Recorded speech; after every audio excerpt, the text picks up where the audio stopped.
arrin aad u xiiso badan ayaan hayaa oo ku saabsan Yurub.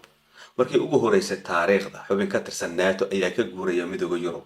Taasi beddelkeeda waxay ku dhawaaqday in mustaqbalkeeda uu la socon karo China iyo isbahaysiga dhaqaalaha ku dhisan ee BRICS Plus. Ha qaldamin, tani waa qayb ka mid ah burburka aanu ku aragno Yurub oo dhan, iyadoo laga digayo in xaaladda Ukraine ay sii dheeraan doonto aysan dhammaan doonin mar dhow. Run ahaantii ay maalinba maalinta ka dambaysay ee kor u sii kacaysay ilaa uu gaaray heer aanu maanta aragno ciidamo reer galbeed oo dhowaan la dagaalamaya Ruushka qaab foolka fool ah.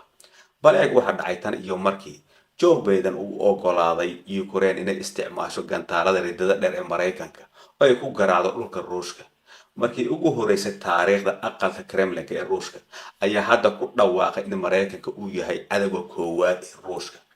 Hadda Putin wuxuu si cad u sheegay in Ruushka uu xaq u leeyahay inuu siin karo hubka riddada dheer qolo walba si ay u weerarto bartilmaameedyada reer galbeedka. Считает возможным поставлять такое оружие в зону боевых действий для нанесения ударов по нашей территории и создания проблем для нас, то почему у нас нет права поставлять наше оружие такого же класса в те регионы мира, где будут наноситься удары по чувствительным объектам тех стран, которые делают...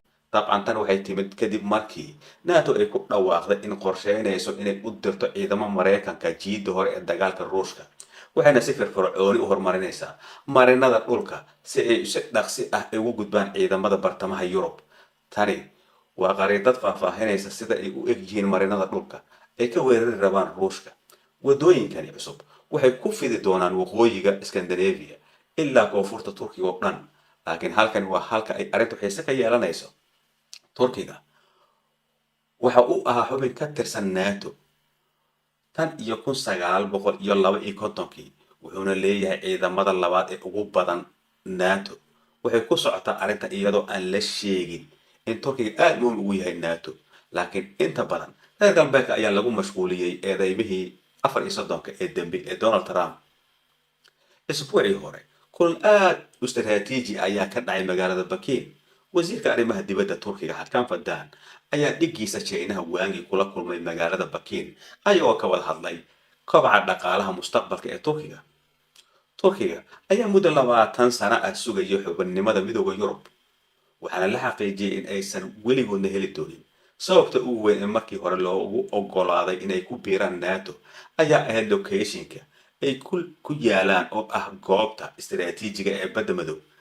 fikradda ogolaanshaha dawlad buuxda oo Muslim ah oo ka mid ah midowga Yurub ayaa la xaqiijiyay in aad ugu adag tahay inta badan Yurubta si ay u aqbalaan 10 sano kadib daaweyn iyo isqancin balanka baxyo badan ay midowga Yurub sameeyeen. Turkiga ayaa hadda diyaar u ah inuu u dhaqaaqo jiha cusub oo uu mustaqbalkiisa u wareejiyo China iyo wadamada kale ee isbahaysiga dhaqaalaha BRICS Plus si ay u helaan rajo dhaqaale oo aad u wanaagsan. xaqiiqdii kuwani waxay ahaayeen erayada saxda ah ee wasiirka arrimaha dibadda Turkiga oo sheegay isbahaysiga BRICS Plus iyo China ay siin karaan Turkiga rajo ka wanaagsan tii midowga Yurub. Aniga waxaan ku ammaanayaa Turkiga inuu doonayo inuu bedelo xulufada Yurub. dhowrkii sano ee la soo dhaafay waxay ku jireen hoos u dhac aad u weyn, waxayna soo food saartay mustaqbal adag iyagoo isku dayay inay boos ka helaan adduunka cusub ee new